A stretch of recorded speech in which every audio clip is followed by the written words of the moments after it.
விடியலை தொலைச்சிட்டு வெளிச்சத்தை தேடக்கூடாது, விளக்க தொலைச்சிட்டு வெளிச்சத்தை தேடக்கூடாது. ஸோ எப்பயுமே நமக்கு ஒரு வெளிச்சன்றது இருக்கு அப்படின்னா அதை நம்ம அது வழியா நம்ம பயணம் செய்யறதுக்கு பார்த்துக்கணும். யங்ஸ்டர்ஸு எல்டர்ஸுமே அதே மாதிரி நான் இப்படிதான் இருப்பேன், நான் 50 இயர்ஸ் அப்படி இருந்துட்டேன் அதனால நான் இப்படிதான் இருப்பேன் அப்படின்னு ரிஜிட்டாவும் நம்மளும் அந்த மாதிரி இருக்கும். ஸோ காலத்தின் சூழ்நிலைக்கு ஏற்ற மாதிரி இந்த உறவு என்பது உடைந்து போகாமல் கொண்டு வரணும். ஸோ உங்களுக்கு எல்லாத்தையும் வேண்டிக்கிறது அதுதான். எந்த ஒரு சூழ்நிலையையும் யாரையும் இழித்து பண்ணீங்க அந்த டீம் இருந்துட்டாங்கன்னா பிரச்சனையே இல்லை. எல்லாரும் வந்துட்டு சம்பாதிக்கிறேன் அப்படின்னு சொல்லிட்டு ஓடிட்டு இருக்காங்க. யாருக்காக சம்பாதிக்கிறோம், எதுக்காக, அதோட நோக்கம் என்ன அப்படிங்கிற ஒரு புரிதல் இல்லாமையே ஓடிட்டு இருக்கு. கண்டிப்பா ஒரு 20 இயர்ஸ் ஒரு 30 இயர்ஸ் பேக் இருந்த ஜென்ரேஷனோட இப்போ எல்லாருமே வசதியா தான் இருக்காங்க. அதில் எந்த மாற்று கருத்துமே இல்லை. நம்ம யங்ஸ்டர்ஸ் நம்ம ஒரு 20 வருஷம் சர்வீஸ் போட்டு வாங்குற சேலரியே இல்லை சம்பாதிக்கிற ஒரு பணத்தை இப்போ இளைய தலைமுறை வந்து ஸ்டார்டிங்லேயே வாங்குறாங்க. ஸோ வந்துட்டு அப்பாவோட நான் நிறைய சம்பாதிக்கிறேன், அம்மாவோட நிறைய சம்பாதிக்கிறேன்னும் போது ஒரு மேட்டிமை தன்மை வந்துடுது. நீ இவ்வளோ நாள் சம்பாதிச்சாலும் இவ்வளோதான். அவர் அவ்வளோ சம்பாதிச்சாலும் எல்லாத்தையும் கொண்டு வந்து ஃபேமிலிக்கு தான் கொடுப்பாரு. அவர் தனியாக அவருக்குன்னு எடுத்து வச்சுக்க மாட்டார். ஆனால் நம்ம எப்படி பண்ணுறோம், நம்ம தனியாக ஒரு வீடு எடுத்துகிட்டு ஹாஸ்பிட்டல் போயிட்டு நம்ம பணம் பற்றாமல் வீட்டிலேருந்து பணம் கேட்போம். எனக்கு வந்துட்டு வாடகை பத்தலை அது பத்தலைன்னு சொல்லிட்டு வீட்டிலேருந்து பணம் கேட்குற மாதிரி ஒரு யங்கர் ஜென்ரேஷனோட ஒரு போக்கு இருக்குது. ஸோ இந்த மாதிரி ஒரு தன்மை இருக்கிறத ரியலைஸ் பண்ணணும். என்னென்ன விஷயங்களில் நம்ம வந்து கான்சன்ட்ரேட் பண்ணணும்னு பார்த்தோம்னா, as police point of view நான் பார்க்குறது வந்துட்டு முதியோர்களை தனியாக விட்டுறாங்க. ஈவன் ஃபேமிலி பக்கத்துலேயே இருந்தால் கூட அதே தெருவுலேயே இருக்காங்க, அந்த வீட்டுக்குள்ளே வச்சுக்கிறதுக்கு ஒரு சகிப்புத்தன்மையோ மனப்பாங்கு இல்லை. ஸ்மெல் வருது, யூரின் பெட்லேயே போயிடுறாங்க, வீட்டில் எல்லாம் குழந்தைக்கெல்லாம் இன்ஃபெக்ஷன் ஆயிடுதுன்னு சொல்லிட்டு யாரோ ஒரு கேர்டேக்கர் கொண்டாந்து விட்டுட்டு பக்கத்தில் கூட ஈவன் அட்லீஸ்ட் பக்கத்து வீட்லேயாவது வச்சுக்கலாம், அது கூட இல்லை, அந்த தெருவில் ஒரு கார்னரில் வச்சிடுறாங்க. வருவாங்க, வந்துட்டு கொஞ்ச நேரம் அவங்களுக்கு ஒரு மெயின்டெனன்ஸ் பண்ணிட்டு சாப்பாடு கொடுத்துட்டு போயிடுவாங்க. அதுக்கப்புறம் அவங்க அடுத்த நாள் தான் வருவாங்க. அவங்க தனியாக இருக்கணும். அது வரைக்கும் கொஞ்சம் வசதியாக இருக்கும் வீட்டில் ஏதோ ஒரு டிவி வச்சு கொடுத்துறாங்க. ஒரு 2 months பேக் ஒரு கேஸ் எங்களுக்கு ரேப். ஒரு 80 வயசு பாட்டி, 83 வயசு பாட்டி, தனியாக அவங்களுக்கு ஒரு 5-6 குழந்தைங்க, நல்ல வெல்டுடு ஃபேமிலி. அங்கேயே பேரம் பேத்திக்கெலாம் மேரேஜ் ஆகிட்டு அந்த தெருவில் தான் இருக்காங்க. ஆனால் அந்த பாட்டியை வந்துட்டு ஒரு குடிகார பையன் வந்துட்டு ரேப் பண்ணிட்டான். பாட்டிக்கு 80 வயசு. இத்தனையும் ஒரு எல்லாம் நிறைய பக்கம்லாம் நிறைய வீடுகள் இருக்கக்கூடிய இடங்கள் தான் அது. ரொம்ப லோன்லினஸ்லாம் கிடையாது, ரொம்ப கன்ஜஸ்டான ஏரியா. பக்கம்லாம் வீடு இருக்குது, கீழே வீடு இருக்குது, கடைங்க இருக்குது. ஒரு 10 o'clock இந்த கூட்டு அந்த பாட்டி சத்தம் போட்டால் கேட்குறது தூரத்தில் யாரும் இல்லை, அவ்வளோதான். கடைங்க இருக்கிறதுனால அவங்க கூட்டிகிட்டு போயிடுறாங்க. எதுக்கு ஒரு 200 மீட்டர்லேயே பேத்தி வீடு இருக்குது, பையனுங்க வீடு, எல்லாம் ஒரு 5-6 பசங்க எல்லாரும் இருந்தோம். அந்த பாட்டிக்கு ஒரு கஷ்டம்னும் போது ஹெல்ப் பண்ணுறதுக்கு பக்கத்தில் யாரும் இல்லை. யாராவது ஒருத்தர் நியர்பை கூப்பிட்ற குரத்தில் இருந்தாங்கன்னா அந்த பாட்டிக்கு அந்த மாதிரி ஒரு நிகழ்வு ஏற்பட்டிருக்காது. அவன் ஒரு கிட்டத்தட்ட ஒரு 2 hours அந்த பாட்டியை ரேப் பண்ணிவிட்டு அந்த பாட்டியை நான் திரும்பி நாளைக்கே வருவேன், ஒரு 2000 ரூபா பணம் கேட்குறான், பாட்டி கொடுக்கலன்னு இந்த மாதிரி பிஹேவ் பண்ணிட்டு போயிடும். ஸோ நாங்கள் எல்லாமே அடிச்சு பிடிச்சி போயிட்டு அக்யூஸ் ஃபிக்ஸ் பண்ணி பிடிச்சி கை காலெலாம் உடச்சி தான் ரிமாண்ட் பண்ணோம், வாட் எவர். ஆனால் அந்த பாட்டி ஒரு 10 days சஃபர் ஆகி இறந்துட்டாங்க ஆக்சுவலாக. ஸோ அது ஒரு யாரோட குற்றம்? அவங்க வந்துட்டு அத்தனை 5 குழந்தை பெற்று பேர பிள்ளைங்களுக்குலாம் கல்யாணம் பண்ணி வச்சு அவ்வளோ வசதி இருந்தும் தனியாக ஒரு வீட்டில் இருக்கிறதுனால வந்து ஒரு பேட் ஃபெல்லோ வந்து அவங்கள வந்து அப்படி யூஸ் பண்ணிட்டாங்க. யார் மேலே குற்றம்? நீங்கள் அவ்வளோ வசதியாக இருந்து அவ்வளோ உங்களெல்லாம் வளர்த்து எடுத்ததுக்கு அதுதான் நீங்கள் அவங்களுக்கு கொடுக்குறதான கைமாறா? கொஞ்சம் யோசிச்சு பாருங்கள். நமக்கும் வயசாகும், நம்மளும் இதே மாதிரி இருக்க மாட்டோம் இல்லையா? எப்படி ஒரு 20 வருஷத்தில் நம்ம உடல் தளரும், நமக்கு கடமைகள் முடியும் போது வாட் நெக்ஸ்ட்டுன்னு போது கஷ்டமாயிடும். நல்ல தூங்குனியா, உனக்கு எதாவது டேப்லெட் வேணுமா, ஒரு வாரத்தை சும்மா இன்னைக்கு இது நடந்துச்சு தெரியுமா அப்படின்னு நீங்கள் ஷேரிங். இப்போ நிறைய பேருக்கு வந்துட்டு சூசைடல் தாட் அதிகமாக வர்றதுக்கு காரணமே தன்னோட ஸ்ட்ரெஸ்ஸு, தன்னோட வலிகளை ஷேர் பண்ணுறதுக்கு ஆள் இல்லை, யாருக்கும் கேட்கறதுக்கு நேரம் இல்லை. அதனால தான் நிறைய கவுன்சிலர்ஸ் வராங்க. நிறைய தற்கொலைகள் வந்து இப்போ அதிகமாகிட்டு இப்போ ஸ்ட்ரெஸ்ஸு, கோவம், இரிட்டேஷன் வர்றதுக்கு காரணமே ஷேரிங் இல்லாதனால தான். நீங்கள் வந்து அன்னைக்கு என்னென்ன நடந்துச்சுன்னு சொல்லிட்டு உங்கள் பேரண்ட்ஸ் கிட்ட, உங்கள் தாத்தா பாட்டி கிட்ட போய் நீங்கள் சொன்னீங்கன்னா அவங்களுக்கும் ஏதோ ஒரு கேட்ட மாதிரி இருக்கும், உங்களுக்கும் யார்கிட்டையும் ஷேர் பண்ண மாதிரி இருக்கும். அவங்க கண்டிப்பாக அதுக்காக சொல்யூஷன் கொடுக்குறாங்க கொடுக்கல அது வேற விஷயம். But you just share. நீங்கள் சின்ன வயசில் இருக்கும்போது ஒரு சின்னதா ஒரு ப்ரொனன்சியேஷன் வந்து நீங்க சொல்லணும், இல்ல பாத்ரூம் போனா எப்படி ட்ரெஸ்ஸை போடணும்னு அதுல இருந்து உங்களுக்கு சொல்லி கொடுக்குறாங்க இல்லையா. அவங்க வந்து அதுக்காக அழுத்துக்கல.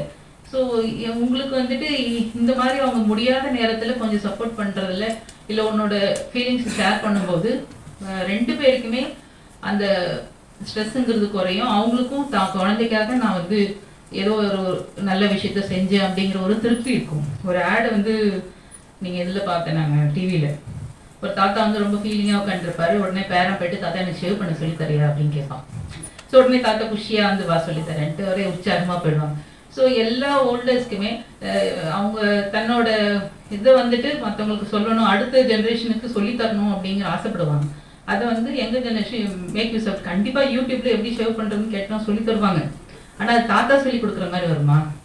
அதே மாதிரி எல்லா யூடியூப்லயுமே வந்துட்டு வத்த குழம்பு எப்படி சொல்லி தர்றது வைக்கிறதுன்னு சொல்லி தருவாங்க. ஆனா நம்ம பாட்டியோட கைமணம் வருமா? ஸோ நம்ம அந்த லவ் அண்ட் அஃபெக்ஷனோட ஒரு விஷயத்த கத்துக்கும் போது அது நமக்கு லைஃப் லாங் எப்பயுமே இருக்கும். நம்மளோட ஃபீலிங் ஷேர் பண்ணும்போது நம்மளோட ஸ்ட்ரெஸ்ஸும் குறையும். அதே மாதிரி இப்போ குழந்தைங்க நிறைய போக்சோ கேசஸ்ல குழந்தைங்க எங்க பாதிக்கப்படுறாங்கன்னு பார்த்தா, யார் வீட்டுலாம் தாத்தா பாட்டி இல்லையோ அங்கதான் பாதிக்கப்படுறாங்க. தாத்தா பாட்டி இருக்கிறவங்க குழந்தைங்க வந்து யாருமே போக்சோ கேஸ்ல அஃபெக்ட் ஆகிறதே கிடையாது. ஸோ நம்ம வந்துட்டு ஒரு கம்பைன்டு ஜாயிண்ட் ஃபேமிலிங்கிறது உண்மையிலே நம்ம இந்தியன் இதில் இது வந்து ஒரு பெரிய பொக்கிஷம். அந்த நாளடைவில் வந்து அந்த ஜாயிண்ட் ஃபேமிலி சிஸ்டத்தையும் நம்ம உடைச்சிட்டோம். இன்க்ளூசிவ் க்ரோத்னு சொல்லுவாங்க இல்லையா எக்கனாமியில். அப்போ younger generation, elder generation, working population இவங்க எல்லாருமே சேர்ந்து அவங்க ஈச் அண்ட் ஒருத்தருக்கு சப்போர்ட்டிவாக ஒரு சார்ந்து இருக்கிற ஒரு பொருளாதாரம் குடும்பத்தில். ஸோ எங்கெல்லாம் பெரியவங்க இருக்காங்களோ அவங்க குழந்தைங்க நல்லபடியாக வளர்க்கப்படுவாங்க. எங்கே வந்து சில்ட்ரன் வந்து இந்த லவ் அண்ட் கேரோட இருக்காங்களோ அவங்க சொசைட்டிலையும் நல்லா இருப்பாங்க. நீங்கள் அப்படி ஓடி ஓடி சம்பாதிச்சு குழந்தைக்கு அவ்வளோ சேர்த்து வச்சு பார்த்தீங்கன்னா அவன் வந்து ஒரு தேங்க்லெஸ் சிட்டிசனாக இருப்பான். நீங்கள் உங்கள் அப்பா அம்மா ஒதுக்கிட்டு உங்கள் பையனுக்காக இல்லை உங்கள் பொண்ணுக்காக சேர்த்து வைக்கிறீங்க இல்லையா, அவன் அதெல்லாம் வாங்கிட்டு அவனும் நீங்கள் எப்படி உங்கள் அப்பா அம்மா கிட்ட நடந்துக்கிட்டீங்களோ அதே மாதிரி உங்கள் பிள்ளைங்க நடந்துப்பாங்க. அவ்வளோதான். ஸோ ஒரு தேங்க்லெஸ் சொசைட்டியை உருவாக்குறதுக்கு அவ்வளோ பணத்தை தேடி போகணும்னு அவசியம் இல்லை. ஸோ நம்ம வாழ்க்கையின் இக்கிகை என்னன்னு பார்த்துட்டு அதுக்கு தகுந்த மாதிரி அந்த நீ எவ்வளோ பணம் வச்சுருந்தாலும் அது எதுக்கு செலவு பண்ணுற அப்படிங்கிறது தான். பெரிய எல்இடி டிவி வாங்கிட்டு உட்காந்துட்டு சோஃபா போட்டுட்டு வீட்டில் பார்க்குறோம் அப்படிங்கிறது இல்லை மகிழ்ச்சி. நம்ம வீட்டில் எல்லாரும் ஒருத்தருக்கு அவங்கவுங்க ஒரு பேசி மகிழ்றது, ஒரு தேவையான ஒருத்தருக்கு சார்ந்து அவங்க ஆளுக்கு ஒரு வேலையை செஞ்சுக்கிறது, அதில் தான் இருக்குது மகிழ்ச்சி. அதை பார்த்துக்கோங்க. போலீஸ் சைடு வந்துட்டு நாங்கள் சேஃப்டி ஆங்கிளில் பந்தம் அப்படின்னு ஒரு இது இருக்குது. 80 வயதுக்கு மேலே ஏதாவது பெரியவங்க கஷ்டமாக இருக்குது அப்படின்னு சொல்லி அவங்க வீட்லேயோ இல்லை ஏதோ அவங்களுக்கு எந்த பிரச்சனையாக இருந்தாலும் வீட்டுக்கே வந்து போலீஸ் ஹெல்ப் பண்ணுவாங்க. இந்த மாதிரி ஒரு பந்தம்னு ஒரு ஸ்கீம் இருக்குது. மேக்ஸிமம் எல்லாருமே மொபைல் ஃபோன் வச்சுருப்பாங்க. இந்த 100 பற்றி எல்லாருக்கும் ஓரளவுக்கு தெரியும். இருந்தாலும் தெரியாதவங்களுக்கு உங்கள் வீட்டில் இருக்க பெரியவங்களுக்கு நீங்கள் சொல்லுங்கள். 100க்கு கால் பண்ணால் any problem within 5 to 10 minutes police வந்து அங்கே ரீச் ஆயிடுவாங்க சிட்டிக்குள்ளே. சரிங்களா? ஸோ அதே மாதிரி ஸ்மார்ட் ஃபோன் வச்சுருந்தீங்கன்னா காவல் உதவி ஆப் அதை டவுன்லோட் பண்ணி கொடுங்க. சின்னதாக உங்கள் தாத்தா பாட்டிக்கு அந்த காவல் உதவி ஆப்பை எப்படி டவுன்லோட் பண்ணணும், என்ன பண்ணணும், எதை அழுத்தணும் அப்படின்னு நீங்கள் சொல்லி கொடுத்துட்டீங்கன்னா தனிமையில் இருக்கும்போது ஒரு ஆபத்து உங்களுக்கு வரும்போது அவங்க டக்குன்னு நீங்கள் ஏதாவது ஆஃபீஸ்லையோ இல்லை காலேஜில் இருக்கும்போது யூஸ் ஆகும். உடனே போலீஸ் வந்து உங்களுக்கு ஹெல்ப்புக்கு போயிடுவாங்க. ஒரு கேஸ் மயிலாப்பூரில் லாஸ்ட் டைம் வந்துச்சு ஒரு 10 days பேக்கு. ஒரு பாட்டி தனியாக இருக்காங்க, பக்கத்து வீட்டு பொண்ணுக்கு சத்தம் கேட்குது, ஐயோ காப்பாற்றுங்கன்னொடனே அந்த பொண்ணு போயிடறாங்க. பார்த்தா ஒரு வேலைக்காரம்மா வந்து அந்த பாட்டியை வந்து கையை முறுக்கி அதை ஆக்சுவலாக மர்டர் பண்ணிட்டு நகையை எடுத்துகிட்டு போகிறதுக்கு ட்ரை பண்ணுது. அந்த சத்தம் கேட்டு பக்கத்து வீட்டில் இருக்கவங்க போய் காப்பாற்றிடுறாங்க. ஸோ அந்த மாதிரி ஒருத்தருக்கு ஒரு கேரிங்காக நம்ம எல்லாருக்கையும் சண்டை போட்டுட்டு அப்படியே மூணு திருப்பிட்டு போகாமல் அந்த அப்பார்ட்மெண்ட் சிஸ்டத்தில் போனது கதவை சாத்திட்டு தான் அடுத்த வேலையை பார்க்கணும். ஸோ பக்கத்தில் என்ன பண்ணுறாங்க ஏது பண்ணுறாங்க, அவங்க வெளியில் போனவங்க வந்தாங்களா சாப்பிட்டேன். ஜஸ்ட் ஒரு 20 years பேக்கு நாங்கள் அப்பார்ட்மெண்ட் சிஸ்டத்தில் இருக்கும்போது எங்கள் சின்ன பிள்ளைங்களை எங்கள் குழந்தைங்களும் பக்கத்து வீட்டுக்காரங்க தான் பார்த்துப்பாங்க. எங்கள் மாமியாரும் இருப்பாங்க. பட் வந்துட்டு ஒருத்தர் கேரிங் என்ன பண்ணுறீங்க, ஒரு 2 hours கொஞ்சம் வந்து சமையல் முடிச்சிட்டிங்களா சாப்பிட்டீங்களா ஜஸ்ட்டு கேட்பாங்க. ஸோ குழந்தைங்களும் அதே மாதிரி அன்னைக்கு அந்த நம்ம வீட்டில் வச்ச குழம்பு பிடிக்கலன்னா குழந்தை சாப்பிடாது. ஸோ அவங்க வீட்டிலேருந்து கொஞ்சம் ரசம் வாங்கி கொஞ்சம் இன்டென்டிபெண்ட்டாக இருந்தோம்னா நமக்கு ஒரு என்ன சொல்கிறது அன்னைக்கு நாம் என்ன நினைக்கிறோம், பக்கத்து வீட்டில் என்ன நடந்தால் நமக்கு என்ன அப்படின்னு நினச்சிக்கிட்டு பேசாமல் இருக்கோம். அப்படி கிடையாது. மனிதர்கள் ஒருத்தருக்கு வந்து ஒரு சமூக விலங்கு, ஒருத்தருக்கு சார்ந்து வாழ்ந்தோம்னா அவங்களுக்கு எந்த வகையிலுமே வந்து பிரச்சனை இருக்காது.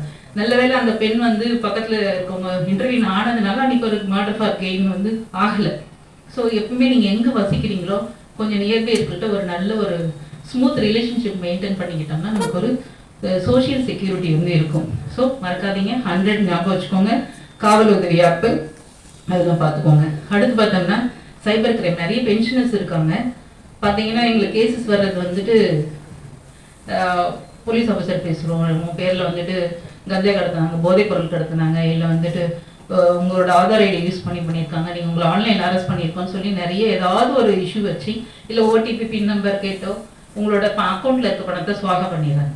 ஸோ தயவுசெய்து இந்த ஆன்லைன் பேங்கிங்கோ இல்லை இந்த ஃபோனில் ஏதாவது டீட்டெயில்ஸ் கேட்குறாங்கன்னா சொல்லாதீங்க, ஓடிபி நம்பர் சொல்லாதீங்க. எதுவாக இருந்தாலும் கொஞ்சம் இளைய தலைமுறை பக்கத்தில் வச்சுக்கிட்டு பண்ணுங்க. சில சமயம் வந்து இளைய தலைமுறை ஒரு வேலைக்காரமாலாம் வருவாங்க இல்லையா, நிறைய பேர் என்ன பண்ணுறாங்கன்னா அப்பா அம்மாவுக்கு ஒரு வேலைக்காரமாக நேர்ந்து விட்டுட்டு இல்லை யாராவது ஒருத்தர் அவங்கள பார்த்துக்க சொல்லிட்டு இவங்க பாட்டு இவங்க வேலையை பார்க்குறாங்க, என்ன எதுன்னு கேட்குறதே இல்லை. ஒன் ஃபைன் மார்னிங் என்ன ஆகுதுன்னா அந்த வேலைக்காரங்க இந்த அம்மா கூகுள் பே வச்சிருக்கு இல்லையா, பின் நம்பர் எல்லாமே இவங்களை வச்சு ஆப்ரேட் பண்ணுறாங்க. இந்த அம்மாவுக்கு தெரியாமல் சிறுக மந்த்லி பணத்தை எடுத்துடுறாங்க.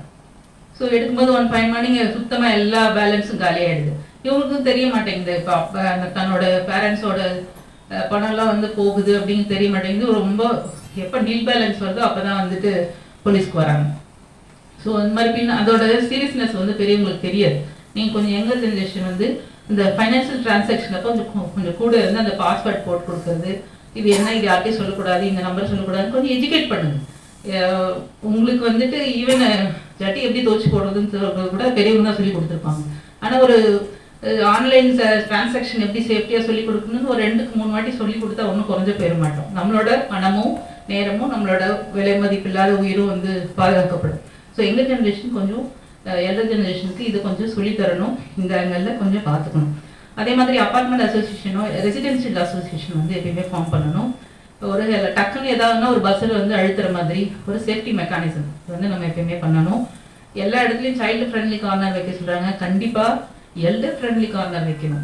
ஒரு சாயங்காலம்னா கொஞ்சம் உட்காந்து ஒரு இடத்துல ஒரு ரெக்ரேஷன் மாதிரி பேசி என்னப்பாச்சு ஏதாவது ஒரு ஜஸ்ட் ஒரு அளவலாக ஒரு இது சொல்லுவாங்க இல்லையா, அந்த மாதிரி ஈவினிங்கில் ஒரு 1/2 hour 1 hour எல்லாரும் ஒரு இடத்துல கூடி பேசி இது பண்ணணும். முன்னெல்லாம் வந்து இந்த திண்ணை பேச்சுலாம் சொல்லுவாங்க, பக்கத்தில் சாயங்காலம் 6 மணிக்கு சீரியல்லாம் பார்க்க மாட்டாங்க, திண்ணையில் உட்காந்துட்டு என்னாச்சு ஏதாச்சுன்னு ஏதாவது கதையை பேசிட்டு அதுக்கப்புறம் போக ஒரு ரிலாக்ஸ்டாக இருக்கும். ஸோ அந்த மாதிரி அப்பார்ட்மெண்ட் அண்ட் ரெசிடென்ஷியல் அசோசியேஷன்லையும் ஒரு ரெக்ரேஷன் கிளப் வந்து அதை என்கரேஜ் பண்ணி கொஞ்சம் நம்மளோட தாட்ஸு நம்மளோட இது வந்து ஷேரிங்க்கு ரொம்ப யூஸ்ஃபுல்லாக இருக்கும். ஒவ்வொருத்தரும் ஒவ்வொரு ஃபீல்டில் எக்ஸ்பர்ட்டாக இருக்கும், ஆனால் அது தேவைப்படுற நேரத்தில் தேவைப்படுற இடத்துல கிடைக்காம போயிடும். ஸோ இந்த மாதிரி ஒரு கிளப் வச்சுருந்தீங்கன்னா உங்களுக்கு ஈஸியாக இருக்கும், அதை பார்த்துக்கோங்க. அதே மாதிரி அங்கே இருக்கிற சில்ட்ரன்ஸ் சில பேர் தாத்தா பாட்டியோட அப்பா அம்மாவோட அரவணைப்பு இல்லாமல் சில குழந்தைங்க வந்து அப்படியே பாவமாக உட்காந்துட்டு இருப்பாங்க வேலைக்காரங்க ஒரு கவனிப்பில். ஸோ அந்த குழந்தைக்கு நம்மளோட அன்பை கொடுக்கும்போது அது மியூச்சுவல், நமக்கும் ஒரு சந்தோஷமாக இருக்கும். அன்பை பெறுறது மட்டும் இல்லை, அன்பை கொடுக்கறதுமே நமக்கு சந்தோஷமான ஒரு விஷயம். ஸோ எங்கெல்லாம் அன்அட்டெண்டடாக குழந்தைங்க இருக்காங்களோ கொஞ்சம் என்ன ஏதுன்னு பார்த்து அதுக்கு தேவையான ஒரு safety mechanism and love and care வந்து நம்ம கொடுத்தோம்னா நல்லாயிருக்கும். இதுதான் இது ஒரு கம்ப்ளீட் ஒரு emotional support and security support நம்ம கொடுத்துட்டோம்னா நமக்கு ஈஸியாக இருக்கும். அவங்க வந்து மேடம் சொன்ன மாதிரி விலை மதிப்பில்லாத ட்ரெஷர் அந்த குரூப், அதை வந்து நம்ம எந்த அளவுக்கு போற்றி பேணி பாதுகாக்கிறோமோ நம்ம லைஃப் நல்லாயிருக்கும். நீ ஒரு விஷயத்தில் எக்ஸ்பர்ட் ஆகணும்னா மினிமம் வந்து ஒரு 10 yearsஆவது அதில் எக்ஸ்பீரியன்ஸ் ஆனால் தான் அவனால் எக்ஸ்பர்ட் ஆக முடியும். ஆனால் அவங்க ஒரு 20-30 வருஷம் எக்ஸ்பீரியன்ஸ் கையில் வச்சுருக்காங்க. அதை வந்து நீ யூஸ் பண்ணிக்கிட்டீங்கன்னா கண்டிப்பாக உன்னோட கூட ஓடி வர உன்னோட போட்டியாளர்கள் இருக்காங்களா அவங்களோட உன்னால் முன்னுக்கு வர முடியும். நிறைய விஷயங்கள் எல்லாமே படிச்சோ அந்த மாதிரிலாம் தெரிஞ்சுக்கணும் அவசியம் இல்லை. பிறரின் எக்ஸ்பீரியன்ஸை நம்ம வளர்ச்சிக்கு பயன்படுத்திக்கிட்டனாலும் நம்ம வந்து ஒரு புத்திசாலியான ஒரு நல்ல ஒரு வெற்றியாளராக வரலாம். சரிங்களா? எல்லாத்தையும் பட்டு நான் வந்து நெருப்புனா நான் கை வச்சு தான் சுட்டு போயிட்டு தான் தெரிஞ்சுப்பேன் அப்படின்னா அப்போ நம்ம முட்டாள் தானே. நெருப்பு சுடுப்பா அப்படின்னு அப்பா சொல்கிறத கேட்டுக்கிட்டோம்னா அதை நம்ம அவாய்ட் பண்ணலாம். ஸோ இது மாதிரி நான் ஒரு எக்ஸாம்பிளுக்காக சொல்கிறேன். எவ்ரி விஷயத்தில் வந்துட்டு நீங்கள் கொஞ்சம் பெரியவங்களோட கைடன்ஸ் வந்து நம்ம எடுத்துக்கிட்டோம்னா அவங்க அந்த சாதக பாதகம் கரெக்டாக சொல்லுவாங்க. நம்ம தேவையில்லாத விஷயத்தை அவாய்ட் பண்ணிவிட்டு நம்மளோட ஃபோக்கஸ் நம்ம வெற்றி பயணத்தை நோக்கி போகிறதுக்கு ஈஸியாக இருக்கும். இல்லைன்னா ஒவ்வொரு வாட்டி விழுந்து எழுந்து போயிட்டே இருக்கணும், லேட் ஆகிடும். ஸோ நிஜமாவே நீ வாழ்க்கை பயணத்தில் வந்து வெற்றி அடையணும்னு ஆசைப்பட்டீங்கன்னா உங்களோட வீட்டில் இருக்கிற பெரியவங்களோட உறுதுணையோடு போனோம்னாலும் நமக்கு ரொம்ப ஒரு சக்ஸஸ்ஃபுல் பயணமாக இருக்கும் அப்படிங்கிறது தான். வாழ்த்துக்கள், நன்றி. சுதந்திரம் அடைந்த போது 1947, அதுக்கப்புறம் அரசியலமைப்பு சட்டம் வந்து 1950 இருந்த கட்டமைப்புகளையும் தாண்டி இன்றைக்கு எவ்வளவோ முன்னேறி இருக்கிறோம். நம்முடைய அரசியலமைப்பு சட்டத்தில் எனக்கு மிகவும் பிடித்த ஒரு ஆர்டிகிள்ங்கிறது 21. நீங்கள் எல்லாம் கேள்விப்பட்டிருப்பீங்க. ஆர்டிகிள் 21 வந்து ரைட் டு லைஃப், வாழ்வதற்கான உரிமை அப்படின்னு சொல்லியிருக்காங்க. இந்த வாழ்வதற்கான உரிமையை அது ஒரு லைன்ல வந்து கான்ஸ்டிடியூஷன்ல குறிப்பிட்டிருந்தாலும் கூட பல்வேறு கட்டங்களில் உச்ச நீதிமன்றம் இதை பலவாக இன்டர்பிரட் பண்ணியிருக்காங்க, வியாக்கியானப்படுத்தியிருக்காங்க. உச்ச நீதிமன்றம் ஒரு வழக்கில் என்ன சொன்னாங்கன்னா, அந்த அதாவது ஒவ்வொரு உரிமைகளும் இந்திய சிட்டிசனுக்கு தான் பொருத்தமாக அமையும். வழக்கமாக ஒரு இந்தியாவில் இருக்கக்கூடிய அடிப்படை உரிமைகள் இந்தியன் சிட்டிசனுக்கு பொருத்தமாக இருக்கும். ஆனால் ஆர்டிகிள் 21 சுப்ரீம் கோர்ட் சொன்னாங்க, it is not only applicable for Indian citizen, it is applicable to any one who is in India. இந்தியாவில் யார் இருந்தாலும், ஒரு வெளிநாட்டுக்காரர் கூட இந்தியாவுக்கு வந்தாருன்னா அவருக்கு இந்த வாழ்வதற்கான உரிமை பொருத்தமாக அமையும். இன்னொரு வழக்கில் the right to life is also applicable for the fetus of the mother. ஒரு தாயினுடைய கருவுக்கு கூட வாழ்வதற்கான உரிமை இருக்கு அப்படின்னாங்க. இன்னொரு வழக்கில் the right to life is also applicable for the dead bodies. ஒரு மனிதன் மரித்த பிறகு அவனுடைய உடலை கூட ஒரு டிக்னிஃபைடு மேனர்ல நீங்க அடக்கம் பண்ணணும், அதுவும் அவனோட உரிமை அப்படின்னாங்க. பட் இவை எல்லாவற்றுக்கும் மேலாக the right to life பத்தி அவங்க சொல்லும்போது, it is not merely living as human being, it is a dignified life அப்படின்னாங்க. ஒரு மனுஷனை வந்து வீட்டுக்குள்ள அடைச்சி வச்சு இல்லைன்னா கட்டி போட்டு அவனுக்கு 3 வேளை சாப்பாடு கொடுக்கறதுனாலேயே ரைட் டு லைஃப் பாருங்க, நாங்கள் வந்து அவரை கொலை பண்ணலை, அவருடைய ரைட் டு லைஃப்பை வந்து பாதுகாத்திருக்கோம் அப்படின்னு சொல்ல முடியாது. ஒரு மனிதனை ஒரு மாட்சிமை பொருந்திய ஒரு மனிதனாக வாழ்வதற்காக அனுமதிக்க வேண்டும். அப்படி ஒரு மனுஷன் வந்து ஒரு டிக்னிஃபைடு லைஃப்பை வந்து லீட் பண்ணோம் அப்படின்னா அவருக்கு என்னென்ன தேவை அப்படின்னு பார்த்தீங்கன்னா, அது வந்து ஒரு லிமிட்டேஷனே கிடையாது. அவனுக்கு கண்டிப்பாக ஒரு வீடு இருக்கணும், வேலை இருக்கணும், ஹெல்த் கேர் இருக்கணும், ஃப்ரீ லீகல் சப்போர்ட் இருக்கணும், ஃபுட் செக்யூரிட்டி இருக்கணும். இது மாதிரி பலவிதமான விஷயங்கள் இருக்கு. நீங்கள் வந்து அதனால தான் நான் பல இடங்களில் சொல்லியிருக்கேன் பாருங்க, ஃப்ரீ கம்பல்சரி எஜுகேஷனை கூட பார்த்தீங்கன்னா டிஃபரெண்ட் விங்ஸ் வந்து நம்ம வச்சுருக்கோம், நிறைய யூனிட்ஸ் வச்சுருக்கோம். இவை எல்லாமே வந்து எல்லாத்துலேயும் பார்த்தீங்கன்னா எல்டர்லி பீப்புளுக்கான ஒரு ப்ரையாரிட்டியும் இருக்குது. நீங்கள் வந்து ஹெல்த் கேராக இருக்கலாம். நீங்கள் எல்டர்லி பீப்புள்னா சென்னையில் இருக்கக்கூடிய எல்டர்லி பீப்புளை மட்டுமே எடுத்துக்க முடியாது. நீங்கள் கிராமங்களில் வாழக்கூடிய எல்டர்லி பீப்புள் அவங்க வந்து எப்படி ஹெல்த் கேரை வந்து யூஸ் பண்ணுறாங்க, அவங்களுக்கு ஹெல்த் கேரில் என்ன ப்ரையாரிட்டி வந்து இருக்குது, அதே மாதிரி லீகல் அசிஸ்டன்ஸில் வந்து என்ன ப்ரையாரிட்டி இருக்குது. ஸோ ஒரு டிக்னிஃபைடான வாழ்வை வாழ்வதற்காக அரசாங்கம் எடுத்திருக்கக்கூடிய எல்லா முயற்சிகளிலும் எல்டர்லி பீப்புளுக்கான ஒரு ப்ரையாரிட்டியை வந்து என்ஷூர் பண்ணியிருக்காங்க. எல்டர்லி பீப்புளுக்கான ஸ்பெஷல் லா வந்து பார்த்தீங்கன்னா அதில் முக்கியமாக மென்ஷன் பண்ணப்பட்டிருப்பதே வந்து மெயின்டெனன்ஸ் தான். அது ஒரு மிக முக்கியமான பிரச்சனையாக, முக்கியமாக கிராமத்தில் இருக்கக்கூடியவங்களுக்குலாம் வந்து மெயின்டெனன்ஸ். இந்த மெயின்டெனன்ஸ் வந்து பையனாக இருக்கலாம், இல்லை பேர பையனாக இருக்கலாம், இல்லை தன்னுடைய சொத்துக்களை அனுபவிக்கக்கூடிய வாரிசுகளோ யாராக இருந்தாலும் அப்படி அவங்க மெயின்டைன் பண்ணலைன்னா அந்த சொத்துக்களை திரும்ப வாங்கலாம் அப்படின்லாம் இருக்கு. ஸோ இந்த மெயின்டெனன்ஸ் அப்படிங்கிறது பார்த்தீங்கன்னா அவர்கள் மகிழ்ச்சியாக சுபிட்சமாக வாழ்வதற்கான மெயின்டெனன்ஸ் இதை வந்து என்ஷூர் பண்ணியிருக்காங்க. சப்போஸ் ஒரு எல்டர்லி பர்சனை மெயின்டைன் பண்ணுறதுக்கு யாருமே இல்லை, பேர குழந்தை கிடையாது, அவருக்கு ப்ராப்பர்ட்டிஸ் கிடையாதுன்னா யாரோட responsibility? It is the responsibility of the state. ஏன்னா நம்ம வந்து அப்படிப்பட்ட ஒரு அற்புதகரமான வெல்ஃபேர் ஸ்டேட்ல இருக்கும். அதே போலவே எல்டர்லி பீப்புளுக்கான ஸ்பெஷல் ப்ரொடெக்ஷன், பாதுகாப்பு. மேடம் சொன்னாங்க, மிக அற்புதகரமான காவல்துறை அமைப்புகள் நமக்கு இருக்கு, கட்டமைப்புகள் இருக்கு. 10 நிமிஷத்துல ரீச் ஆயிடுவாங்க நமக்கு. அது உண்மைதான், நீங்க வேணா பண்ணி பாருங்க. ஆனா காவல்துறைக்கு இருக்கக்கூடிய ஒரு பெரிய பிரச்சனை என்னன்னா,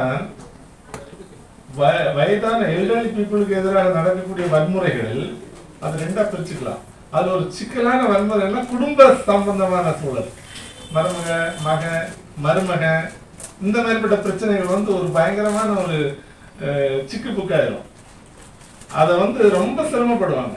முக்கியமா வந்து இந்த இன்வெஸ்டிகேஷன் ஆஃபீஸர்ஸ் வந்து ரொம்ப சிரமப்படுறது என்னன்னா, ஏன்னா இது ஒரு குடும்ப சூழலுக்குள்ள இருக்கும்போது அதை வந்து நம்முடைய காவல்துறை வந்து முக்கியமா வந்து ஆளுமன் போலீஸ் ஸ்டேஷன்ல வெல் ட்ரெயின்ட், எப்படி வந்து ஒரு சமூக கரிசனையோடு ஒவ்வொரு விஷயங்களை பார்க்கணுங்கிறதுல வெல் ட்ரெயின்டா இருக்கும்போது, நான் ஏன் சொல்றேன்னா ஒரு தடவை ஒரிசாவுக்கு போயிருந்தேன் ஒரு போலீஸ் ஸ்டேஷனுக்கு.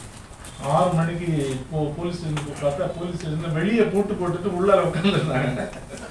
எங்களை பார்த்த உடனே 2 பேர் கன் மேனும் உள்ள சார் எப்படி சார் இங்க வந்தீங்க 6 மணிக்கு, யாருமே இங்க வரமாட்டாங்களே அப்படின்னாங்க. அதை வச்சு சொல்றேன், தமிழ்நாட்டுல அந்த மாதிரிலாம் வந்து யாருமே வந்து துப்பாக்கிலாம் எடுத்துட்டு வெளியே, அவன் துப்பாக்கி வாங்கணும்னு நினைச்சாலே 1 ஹவருக்கு முன்னால போலீஸ் அவனை அரெஸ்ட் பண்ணிடுவான், வாங்கணும்னு நினைக்கிறதுக்கு முன்னாலே அரெஸ்ட் பண்ணிடுவான். அப்படிப்பட்ட கட்டமைப்புகள் நமக்கு இருக்கு.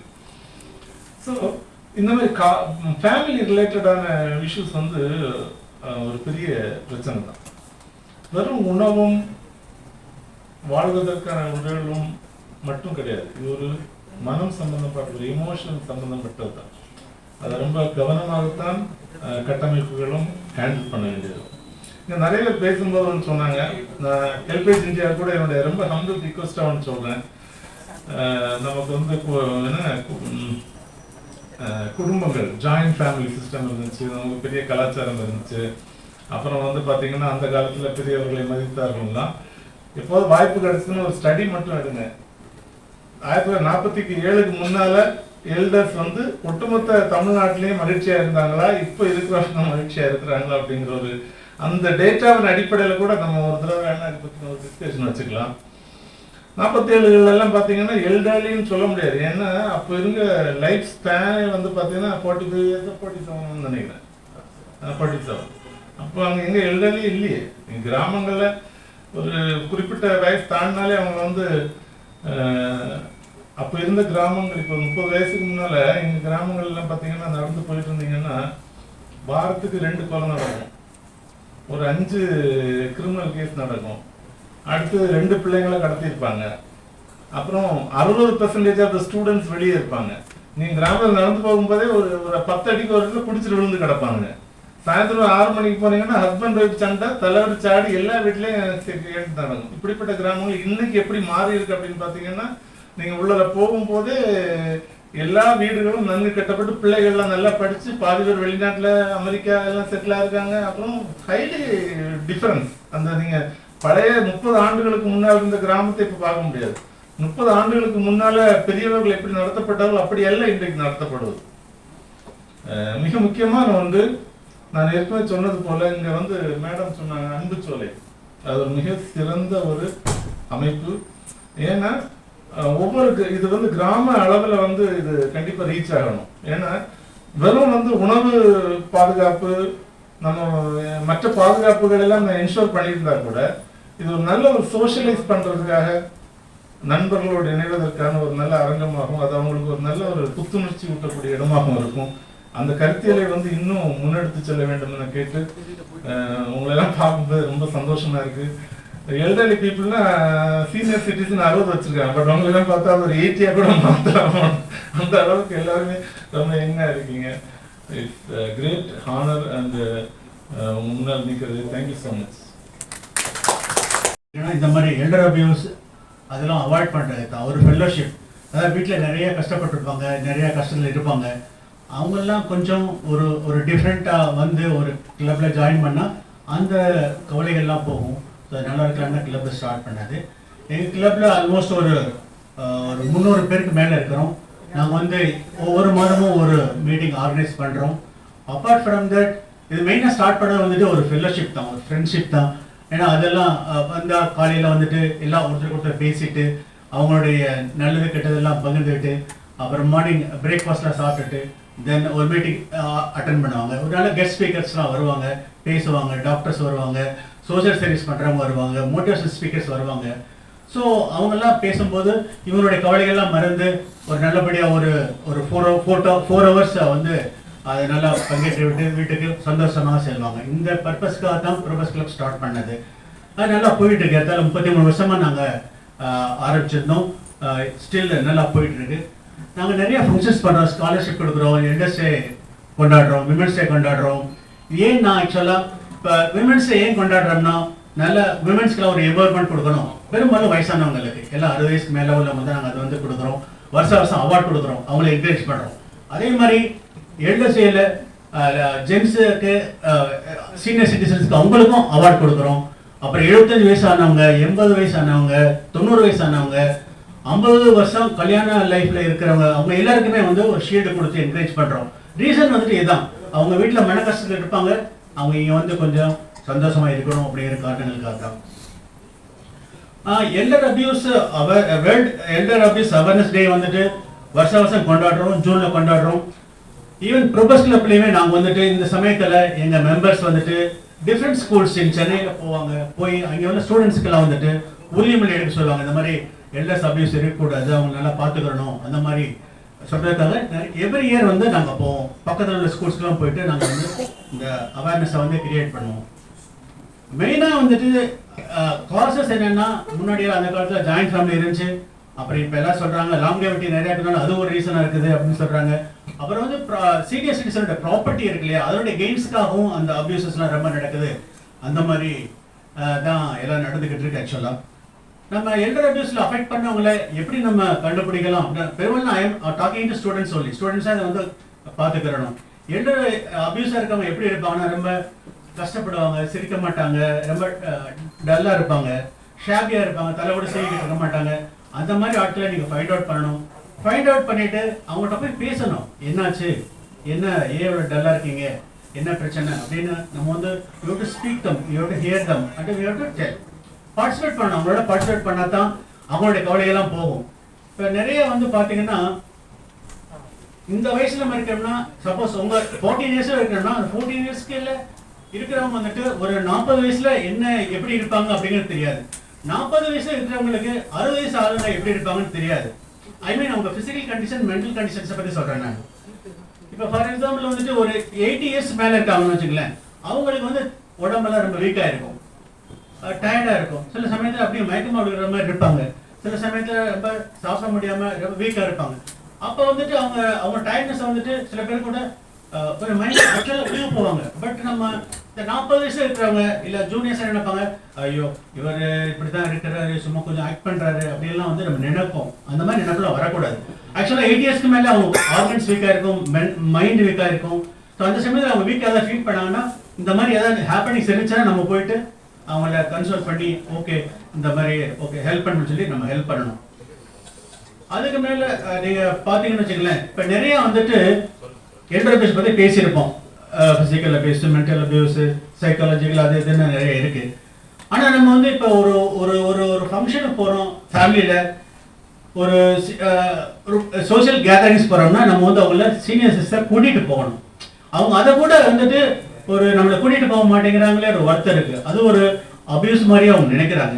ஸோ நம்ம இதுக்கு என்ன பண்ணோம்னா, அவங்கள வந்து எல்லா ஃபங்க்ஷன்ஸ்க்கும் நம்ம எவ்வளோ வேலைக்கு முடியுமோ அந்த ஃபங்க்ஷன் நம்ம கூட்டிகிட்டு போகணும். கூட்டிகிட்டு போயிட்டு அவங்கள வந்து அதெல்லாம் நம்ம நல்லபடியாக கவனிச்சுக்கிறணும்.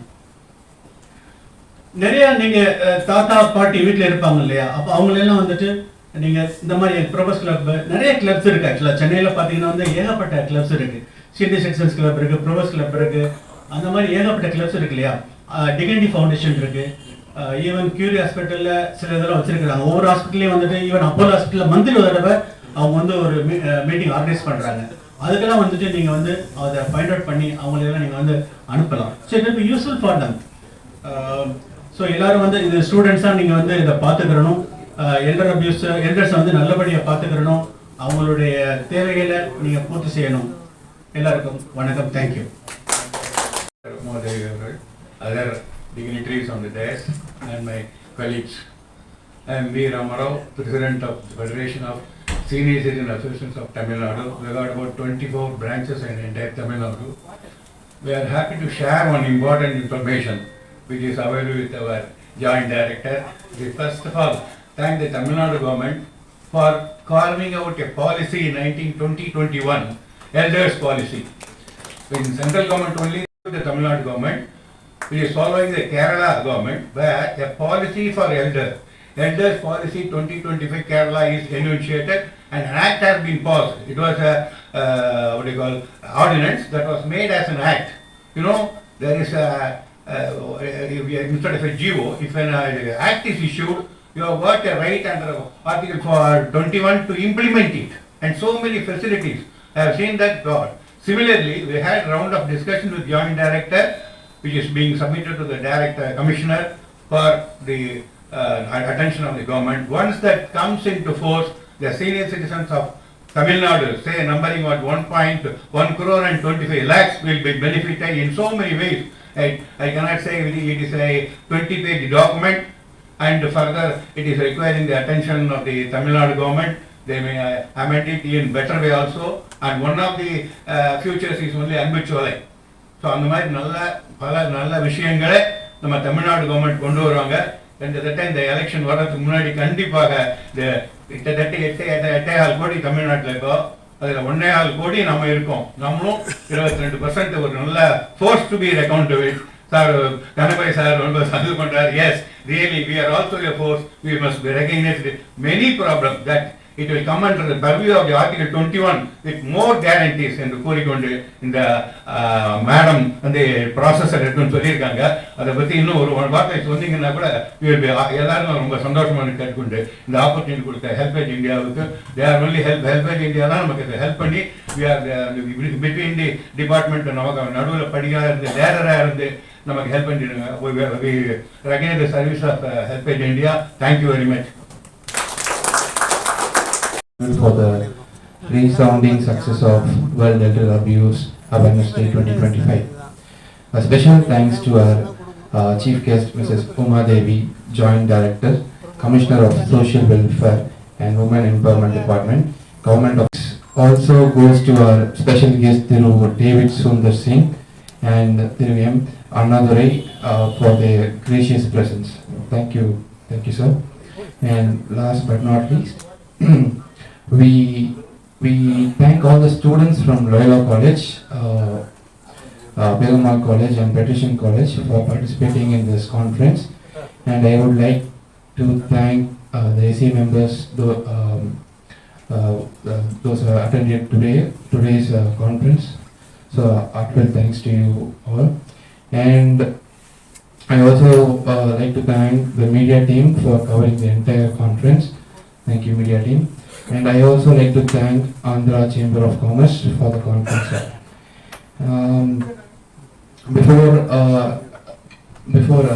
Before ending today's conference, as you know,